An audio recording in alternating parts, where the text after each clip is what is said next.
All right, good stuff. Welcome, everybody. Thanks for joining us. My name's Aaron Klapper, and this weekly mastermind is really all about agents helping agents, right? I've been in coaching for just about 20 years. I've been a recipient of some incredible coaching.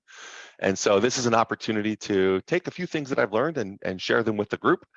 And hopefully your business gets better because of it. In fact, I know your business will get better because of it. Because ultimately, it's just the basics of this business that you have to continuously do to make your business better. So right now, we've been on this trend of really discussing blueprints from superstar agents that are doing 100, 200, 300 transactions a year. What do they do? How do they build it? How do they get there? And then ultimately, by just replicating what they do and following their plan and following their blueprint, then we do the same. And are you going to do it overnight? No, it's not going to happen overnight. But just by taking little bite-sized pieces and doing little mini implementations over time, then a month from now and 6 months from now and a year from now, your business is better. In fact, it's way better. So let's just pick up where we left off last week or 2 weeks ago, because Linda did the call last week. But the next point is this. This is from an agent named Sean who does a couple hundred deals in Louisiana, actually. He said, my small staff has been with me for an average of 15 years. I treat them with respect. Now, you might not have a staff, and that's okay. But do you treat people with respect? Think about the people that are your staff right now when you do a real estate transaction. Do you have a transaction coordinator that you use? Is there a lender? Either if you're working with a buyer, is it your buyer's lender? Or if you're working with a seller, are you communicating with the buyer's lender? Are you treating them with respect? The title person, the escrow people, the home warranty people, the inspectors. There's so many people. There's like, what, 15, 20, 25 people that are participatory in a real estate transaction. When you take, the main tradespeople, their assistants, people scheduling, are you treating people with respect? Are you treating them with respect? So just a quick story on how important it is to treat people with respect. I have sold property for my escrow officer. Does my escrow officer know 1,000 agents? Yeah. I've sold for my title person, bought and sold property. I've bought and sold for my lender. I've bought and sold property for my stager.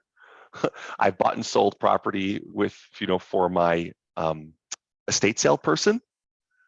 So all these people, they all know a zillion agents. Everybody does. They're in the business. I am their client. I give them my business when I have to do a title or an escrow or a loan or an estate sale or something like that. But I treat them all with such respect, with such gratitude, that when they need to do business, they come to me. So not only is it just good to treat people with respect, right? Whether they are your extended staff, but it actually is good for business too, right? It always comes back to you. How about the agent on the other side of the deal? Do you treat them with respect? God, this agent is so annoying. I can't stand him. Still, treat him with respect. Super, super important. All right, next point. We turn the page. And you know what? While I'm turning the page, treat yourself with respect, right? That's maybe the most important person of all, right? This business is so funny in that it's a business, especially in this area where people just get accustomed to, it's okay to be treated like a doormat, right? It's like, I just need this listing so bad, right? I just need this paycheck so bad. And it becomes, who is unmuted? I'm getting a weird feedback. Oh, no, it's just probably me. No, I don't know why it's coming back in my ear though. That's kind of weird. Anyway, thanks, Evan. I'm sure it's fine. But treat yourself with respect. It's a very wacky industry. When you're kind of raised in this industry and you're taught that, gosh, in the first 6 months you might not get a deal and that's okay. Or when you're taught that, hey, listen, if you make it in this business, you're ahead of the game because 80% of the agents fail within 6 months. It doesn't put you in a good mindset to go out there with a lot of strength and a lot of power to go do your job at the highest level. Most agents are in a desperation mindset. And because of that, they don't treat themselves with enough respect. They don't have minimum standards that they follow. And so maybe of all the people to be treated with respect, we're number one on that list, I think. Next point, participate in events. Meet other people, absorb information, go to events. This call right now is an event. This is an event that's happening every single week. It's a virtual event, but guess what?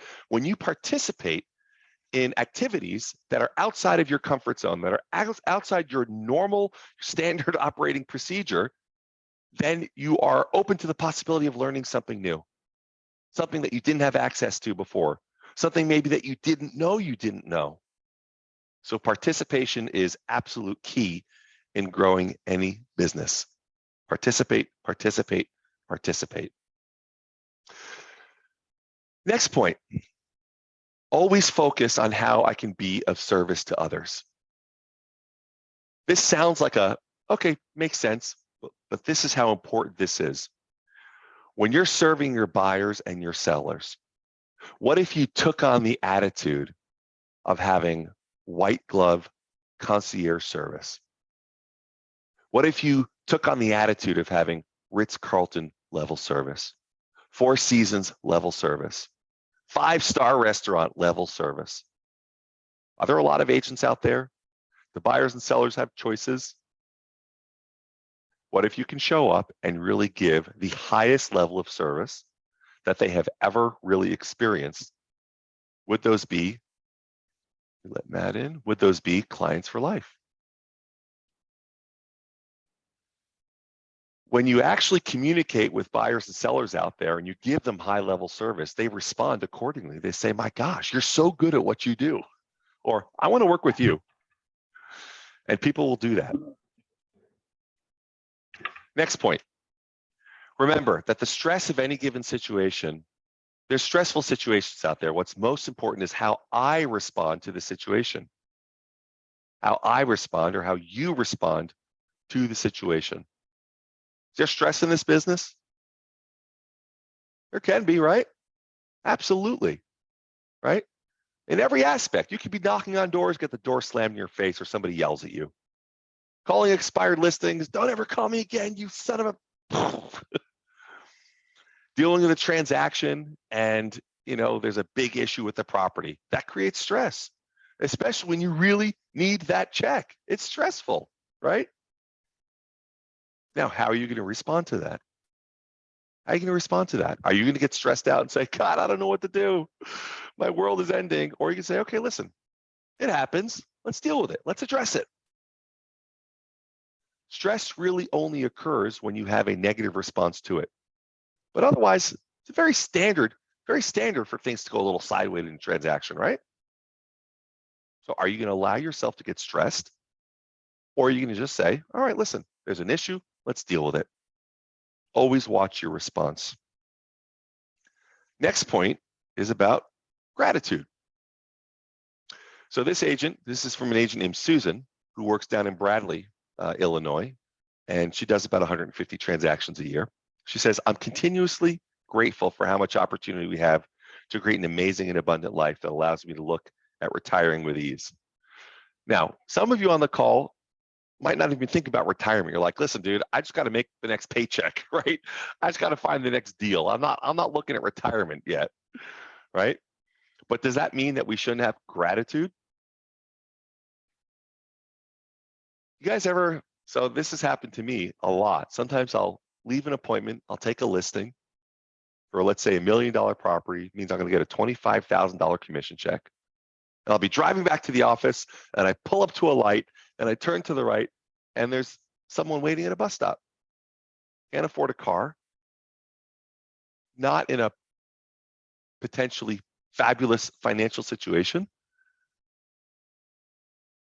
My goodness, I'm feeling nothing. I feel, how the hell did I get so lucky to be doing this job? Or this guy, I don't have to take a bus every day. So gratitude is such an important thing to practice every single day. Anybody on the call actually consistently and intentionally practice gratitude? Take some time to be grateful for anything that you're grateful for? Is that something that any of you actually do on a consistent basis? every day. Every day? Tell me more about that. Well, I mean, when you're living in it, then it's just like, I think it just becomes a part of your success. The more grateful you are, the more successful you are. It's literally equal. It's weird, but because sometimes you hate the job, like you absolutely hate. Why do I have to do this? Why do I have to be here? Why am I out here not getting paid? But then, like, you get that check, like $30,000, $60,000, and it's like, I can do that again. And that's gratitude, actually. Yeah. So another thing that you could actually consider doing, if this is not an exercise you guys have ever tried before, try it for just 1 week and see how, just try it on. And the exercise is you just sit down with a pen and a piece of paper first thing in the morning, and you start listing all the things you're grateful for. Start listing all the things you're grateful for. And what's kind of cool is that if you actually want to really do this exercise at the highest level, you'll list the page from 1 to 20. 1 to 20. And you can say, I'm going to list all the things I'm grateful for. It takes 5 minutes, 10 minutes, whatever. What's really interesting is that the first 5 are easy. The first 5 are super simple. I'm grateful for my wife. I'm grateful for my kids. I'm grateful for my health. I'm grateful for, my family. I'm grateful for the opportunity, this business, But then when you start to get into 6 through 10 or 10 through 15 or 15 through 20, you really have to get creative with this exercise. And then you really start to really get deep into these thoughts of gratitude, because then you start looking at the very simple things that you should have gratitude for. Wow, I'm grateful for this country. I'm grateful for my freedom. I'm grateful that I have food in the fridge. I got a few dollars in my pocket. I slept in a warm bed last night. Like, I have access to a doctor if I get sick, and medications if I need it, God forbid, or a surgery. There's not a civil war raging outside my front door. I just turn on the faucet and water comes out. Like, you really, so it's an incredibly moving exercise. So I would encourage you all to try that just for 1 week, 1 through 20 on a piece of paper, and every morning just fill in the blanks. What am I grateful for? And it is exceptionally rewarding, exceptionally grounding. And when you're in gratitude, there is no fear, there is no anxiety, there is no stress. So it's a terrific exercise for those that choose to take it on for a week. And who knows, you might just continue doing it for 2 or 3 or 4 weeks or more because you love it so much. Next point. This is specifically regarding listings and taking listings. I remind myself when I don't get a listing that we cannot take anything for granted and must always be trying better, always be trying better to improve our skills and improve our service. So when you don't take a listing, you remember you cannot take anything for granted. For those of you that take a lot of listings, that are going on a lot of appointments, it can become a little monotonous. Just another appointment. All of a sudden you start showing up late, or you're not fully prepared, or maybe you're not dressed sharp, or you haven't done the CMA, the analysis, and you haven't taken the time to maybe drive by the comps before you go to the appointment, right? So when you don't get a listing, you should be able to identify, or let's say you're working with a buyer and they end up buying through someone else. Well, you can pout about it, but really take the time to identify what went wrong. Don't just blame it on them. You take responsibility. What could I have done better? Where did I drop the ball?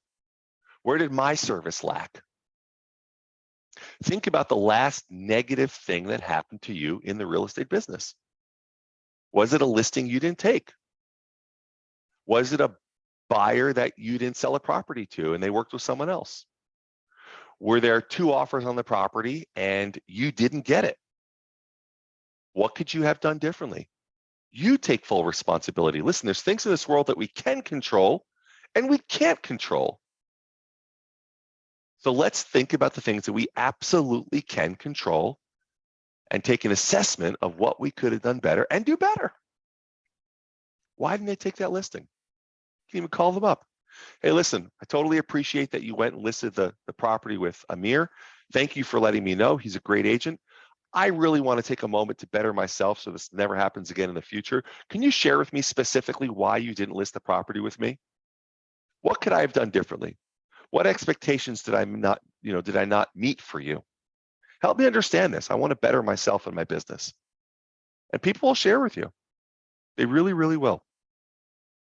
Next point, I work daily at focusing on what has gotten me this far.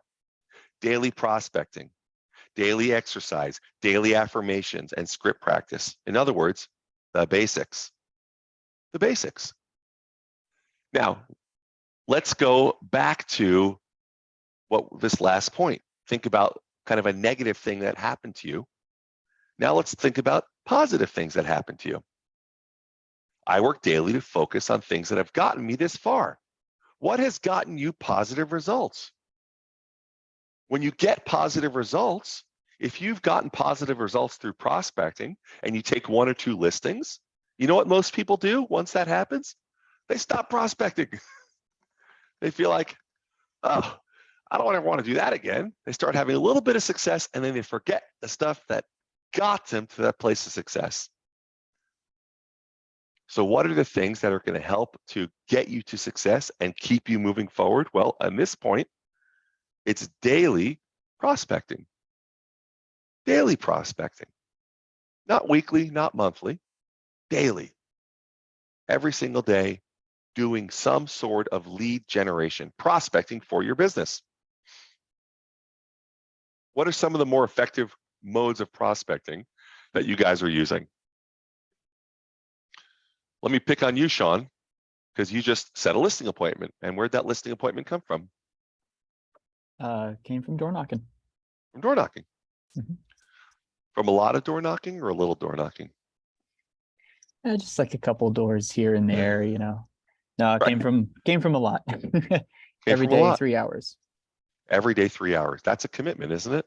And that wasn't an immediate thing too, because I actually knocked on this woman's door months ago. So it was a lot of follow-up since then, over the past couple months. That's right. And I know you haven't done a CMA yet. But what's the average price point of this home? What's it worth? Just ballpark.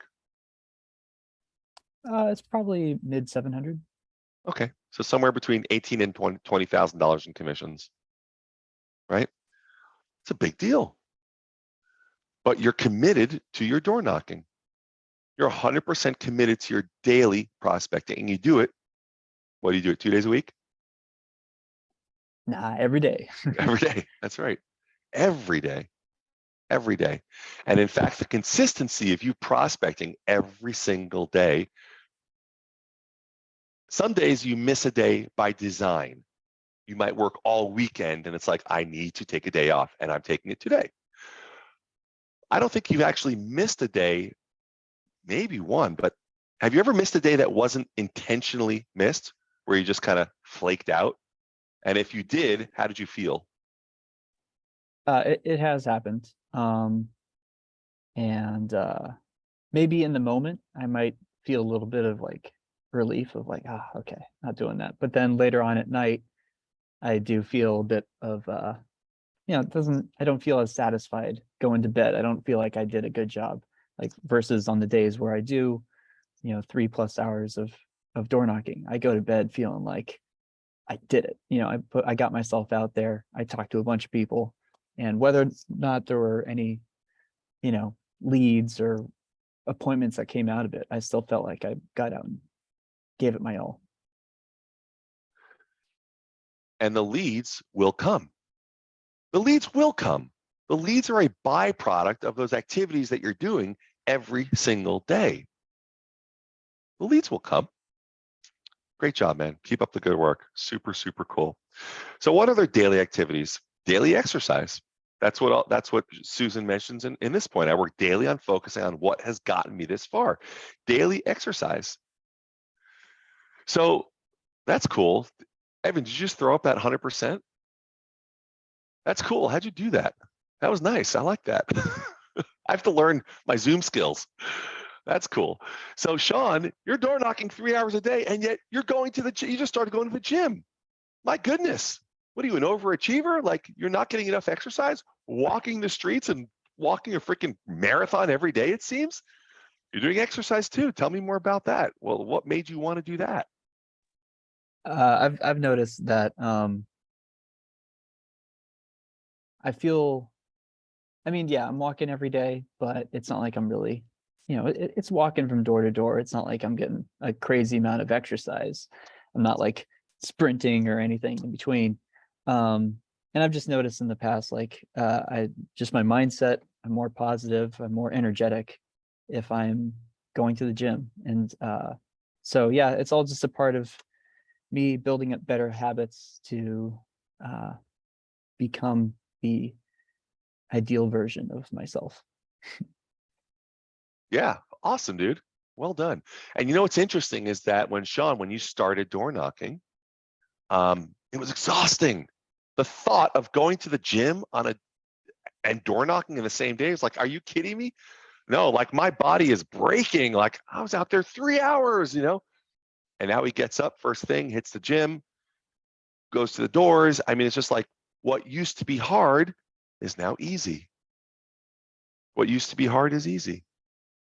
So if you've already proven to yourself that what used to be hard is now easy, if that's an actual thing that happens in your life, now what is hard today, 3 or 6 months from now, will also be easy.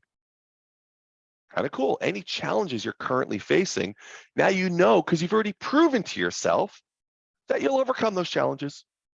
As long as you put yourself in the right room, as long as you participate with the right people, as long as you get the right coaching, and then as long as you do the work to follow that plan that is laid out for you, what is currently hard is easy. It might not be as simple as energy level. You might say what's hard right now is having, multiple deals lined up. All right, got a deal, upcoming. I got a listing appointment. Okay, that could be a deal. Great. But what's hard for me is having, 2 listing appointments in a week, or 2 escrows at a time, or kind of a pipeline of deals stacked up, or consistency in income, which I've never had before. Just a real consistency where I know that I've always got, X number of dollars in escrow. That seems really hard right now. Well, not anymore. You've already proven to yourself that what used to be hard is easy with the proper, following of the proper protocol. And the same is true for whatever your challenges are right now. Right? Makes sense, doesn't it? I mean, you've proven it. So that's excellent. Next is they go on to daily affirmations, which we talked, the gratitude was a part of that, but daily affirmations are terrific. Script practice. Script practice is one of those things. It's a basic part of improving your skill set in this industry. You know what the craziest thing is? A lot of the agents that I know that do this at the highest level, in other words, they sell 300 or 400 homes per year. Can you believe that's even possible? 300 or 400 homes per year. They still practice their scripts. They still do role play. I've got a good friend. His name is Jeff Highland, top agent in Prescott, Arizona. His team does about 550 deals or something. Still role plays all the time. I say, Jeff, why do you role play? Why do you role play? Like, do you really need to do that? And his answer is, keeps my skills sharp. Keeps my skills sharp. I've got to constantly sharpen my axe. He's constantly looking at how to get more efficient, more productive, more profitable. So if Jeff can role play, I think we can too, right? Role play is always a good thing. Next point. I remind myself daily that life is always changing, and we need to constantly be evolving and moving along. Life is always changing. This business is always changing. The market is always changing. You guys seeing some changes in the market the past 6, 7, 8 months, right? Hey, listen, everything was flying off the shelves, and all of a sudden, somebody pulls the emergency brake, right? Buyers are fighting over property. All of a sudden, rates spike up. They take a step back. Whoa, I'll just wait.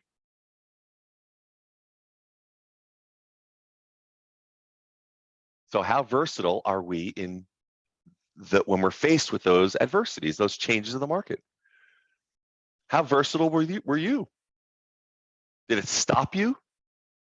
Did you pivot? Did you adjust? Did you get freaked out for a day or a week or a month? How quickly did you get back on track? Did you get back on track? Are you still off track? Are you still kind of lost with what's going on with the market? My head is spinning. So things are always changing. How quickly can you change? Can you be versatile? Can you evolve? Is there anything that anybody wants to bring up as far as this point? Do you feel like things are changing rapidly, that you're getting a little bit lost or you're getting a little bit directionless? If you're feeling that in any way, or you're feeling a little bit imbalanced because of the market, speak up and let's address it. If not, if you guys feel like, no, you're making the proper adjustments with the changes in the market around you, good. Just keep up the good work. Good. Everyone's good on that point. All right, love it. So Mike Ferry says something interesting. Mike Ferry is my coach, and he always says this interesting line. He says, show up, pay attention, tell the truth, and don't be attached to the outcome. Show up, pay attention, tell the truth, and don't be attached to the outcome. That has meaning on a few different levels.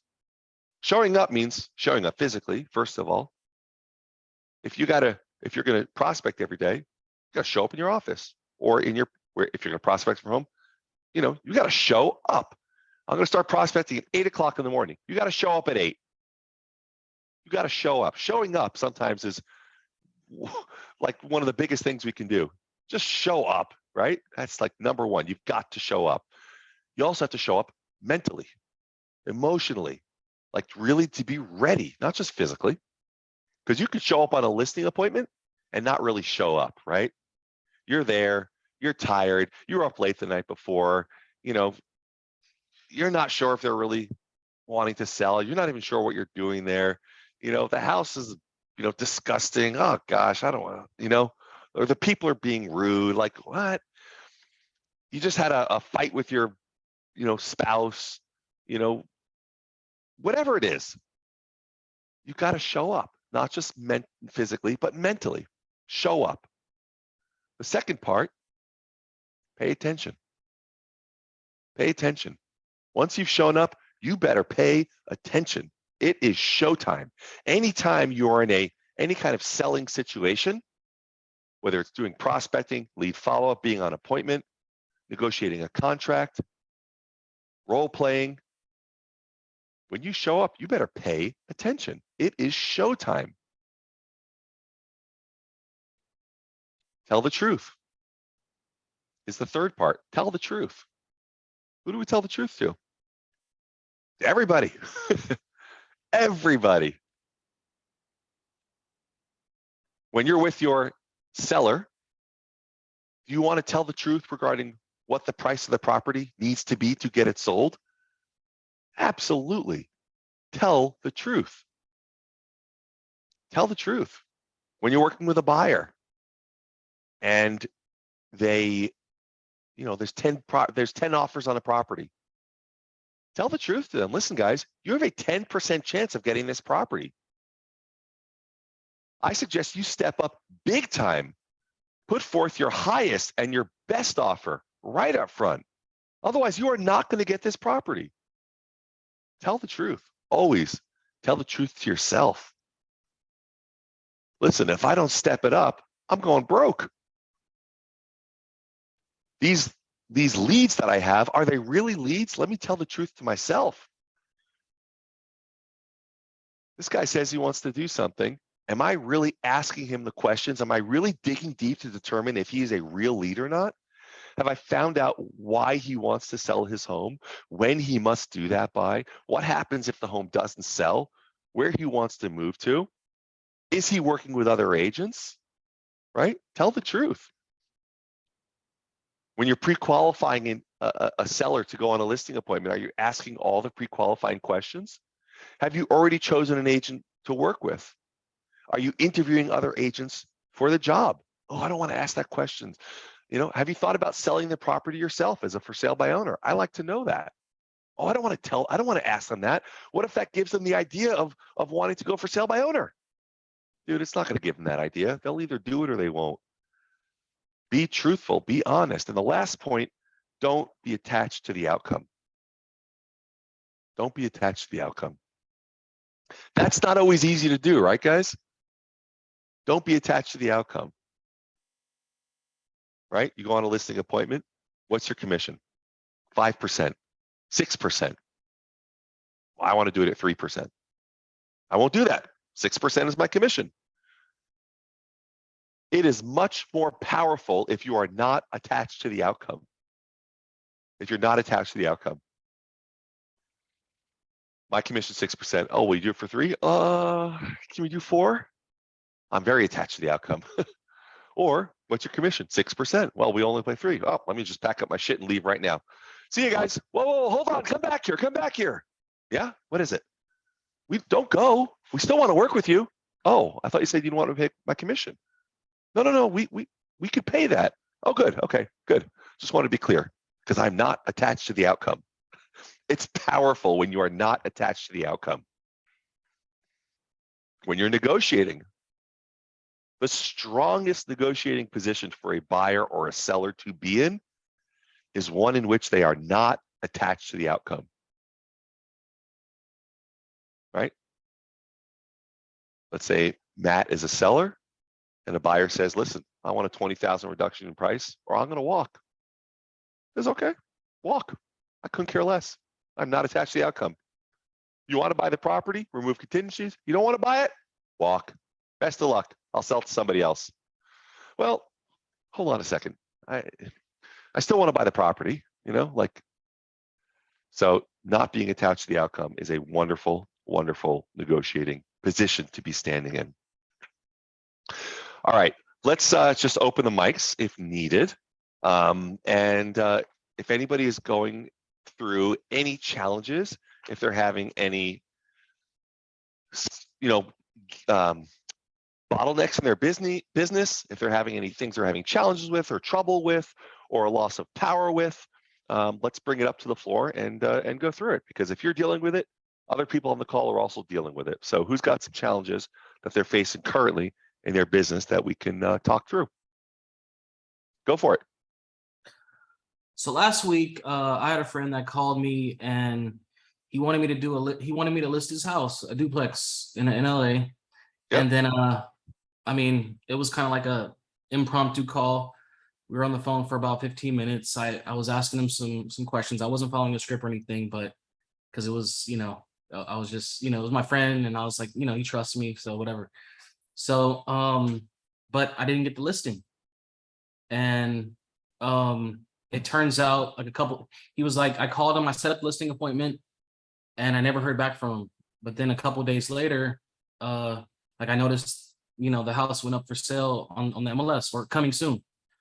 So, we definitely had a conversation about it. And he was basically telling me he needed more experience on this, transaction. And that was basically his reasoning for going with another agent. That hurts, doesn't it? It was a little disappointing, yeah. Yeah. That's great of you. To be able to say it's a little disappointing. For me, I've dealt with that. It's a gut punch for me. Maybe you have hey, listen, water off a duck's back, whatever. I'll get some more. Right. So a couple of things. So it's really interesting when you work with friends, you all of a sudden start to take your standards and lower them. You take your standards and you throw them out the window. You take your processes and you put them in the trash. Whereas when you're working with friends, you should actually even raise your standards and raise your processes. And that really shows your level of professionalism. But you work with Amir, right? Yeah. Yeah. So in doing let's say, great. I appreciate that you want to list your property. Let me take you, through the process that we do with all. Listen, you're my friend, but in this situation, you're going to be treated as a client because I want to give you the best level of service possible. Fair enough. So let's do this. The first thing I want to do is we'll set an appointment to meet. Before coming out, there are a number of questions I need to ask you. Okay. And then you go through pre-qualifying. If what I say makes sense and you feel comfortable and confident that I can sell your property, are you planning to list your property with me when we meet on Tuesday at 4? He'll say yes. He'll say no. And if no, you can say, great, tell me more about that. And you go through the whole process. What are you looking for in an agent? How will what will you expect from the agent that you choose? Have you already chosen an agent to work with? As you go through this deep form of questioning, you will draw out the objections, whatever they are. So one of the objections might be like, listen, what's important to me is to have an experienced agent. Okay, great. Well, as you know, I work with Amir. The guy's done tons and tons of transactions, and he and I will be supporting you in this process, and you will have my enthusiasm because I haven't been in the business for a long time, and his experience, and between the two of us, you're going to get just exceptional levels of service. So we go back to what we said earlier, what went wrong and how could you have done it differently? What do you feel you could have done differently to have gotten this listing? If now that you're looking back in hindsight, what do you think you could have done better or differently? I mean, I definitely think I could have asked more qualifying questions and, kind of drew those objections out. And like you said, everything you said was kind of, spot on with what I would do, what I would do differently. Yeah. I guess, It's interesting because now a friend calls you and they know you as a friend. But when you're not going through the dedicated process that you would with any other seller, all you're doing is confirming with them, you know what, he's just a friend. You're not showing them what a professional you are. Yeah.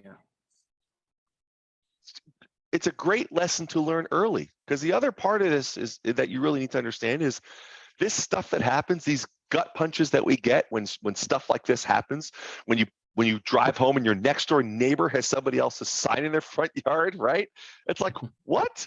Mo listed with that guy? Are you kidding me? The more business that you do, the more that stuff happens. So the fact of the matter is that shit happens. We're not looking for that stuff to happen, but you're going to have the more business you do, the more prospecting you do, the more frustrations you're going to have, the more failures you're going to have. But keep stacking up those failures and fail forward, as they say, right? Fail forward. So this is something now that you will hold on with you virtually for the rest of your career. You will never, ever forget this time that you had this situation occur. And next time a friend calls you, you will do a way better job in treating the situation professionally and proving to them what a professional you are. So I think this can be seen as, to me, it's more of a win than a failure, to tell you the truth. It's a failure in not getting the deal and not getting a commission check. But this is something that you can really see, like there's a human being on the other side of this. How are they viewing the situation? What could I have brought to the table differently? How could I have upped my game? And now I'm going to take all those things and I'm going to up my game for everybody I deal with. This is something that actually can benefit you in getting an extra 10 or 20 or 30 or 40 or 50 or 60 or 100 listings over the course of your career, because you've learned something of value, real value, that you can now implement in moving forward with your real estate business. Does that make sense?